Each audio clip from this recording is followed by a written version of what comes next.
Chapter 2. Gabe was a worker down at the docks near the water. He spent all day lifting things with his impressive muscles, and often took off his shirt.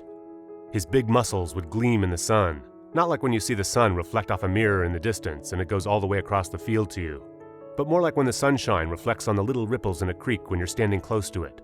Like that, only even a bit less reflecty. Gabe was in proportion too. His upper half of his body you could see had a lot of muscles, but so did the bottom half. His hair was magnificent and full, and he had a great hairline. His face had a strong jaw, a normal nose, and he didn't have a creepy mustache or anything. All the girls wanted him, and also he was really tan. Today was payday, which was his favorite day of the week every 2 weeks. He wiped some sweat off his forehead that smelled manly like Old Spice cologne mixed with Irish Spring soap and then watered down a bit. You could tell this was totally his natural scent, because he didn't even use those products in real life. The sweat on his sleeve dried instantly and wasn't gross or anything. Then he walked into the trailer and said hello to his boss, whose name was Benjamin. He asked for his paycheck and got it, then said goodbye and left. He drove his Ford truck to the bank. His arm rested outside the open window, like not all the way out, but just his elbow. He was steering with his wrist, all casual, instead of with a hand like a worried person, or two hands like a really worried person.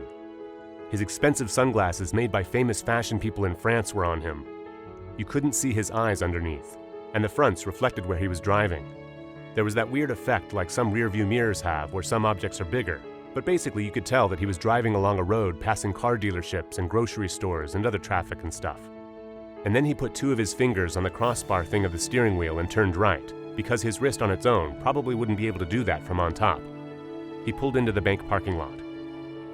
Gabe walked into the bank, which had air conditioning. It was darker than outside, but he left his awesome sunglasses on. He stood in line, which didn't seem that long, but you could never tell how fast these things would go. He was still wearing his work clothes, but again he smelled nice. They were blue jeans that fit perfectly on his strong buttocks, and a tight blue work shirt that he could probably just flex and make snap off if he really wanted to. It had those snaps instead of buttons. And he had these black leather boots on too. You could tell the bank teller totally wanted him, but she was kind of nerdy with her glasses and weird haircut, so he wasn't interested. But guess what? The bank teller wasn't the hottest woman in the room anyway, not by a long shot.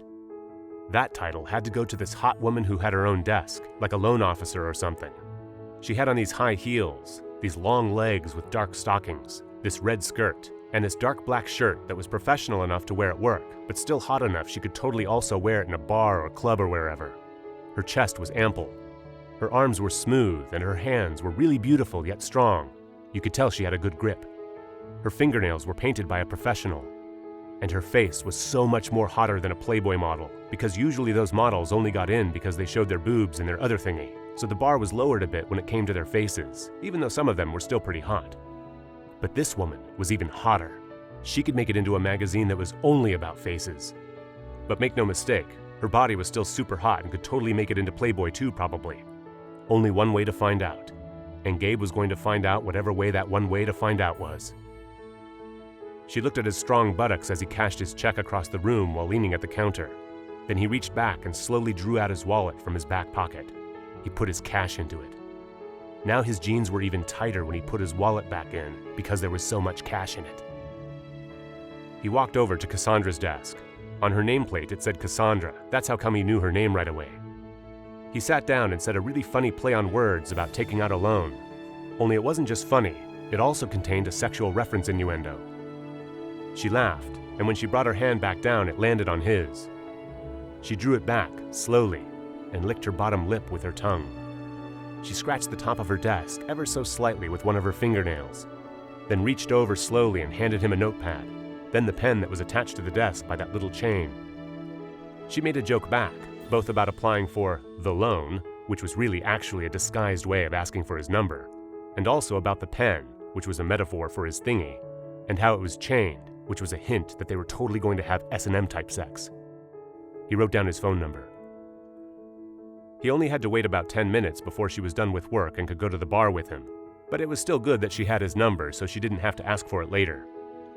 They drank several beverages, and she asked him if he'd ever joined the non-Mile High Club before. That was the one where you could just do it on land. It was in the back alley between the trash and the recycling where they decided to do it. She pushed him back against the wall like a bully on the first day of school. then dropped to her knees and ripped his belt off like a toddler at Christmas frustrated by a ribbon that adults made way too difficult to get off the present. Then she took his thing out and did things like a woman might do with a popsicle or a banana or something like that, without actually biting and eating it or having it dissolve. He grew as hard as one of Mr. Landry's fourth period chemistry tests. He pulled her to her feet and picked her up. She wrapped her legs around him like an MMA fighter, a girl MMA fighter fighting a guy MMA fighter, but not really fighting.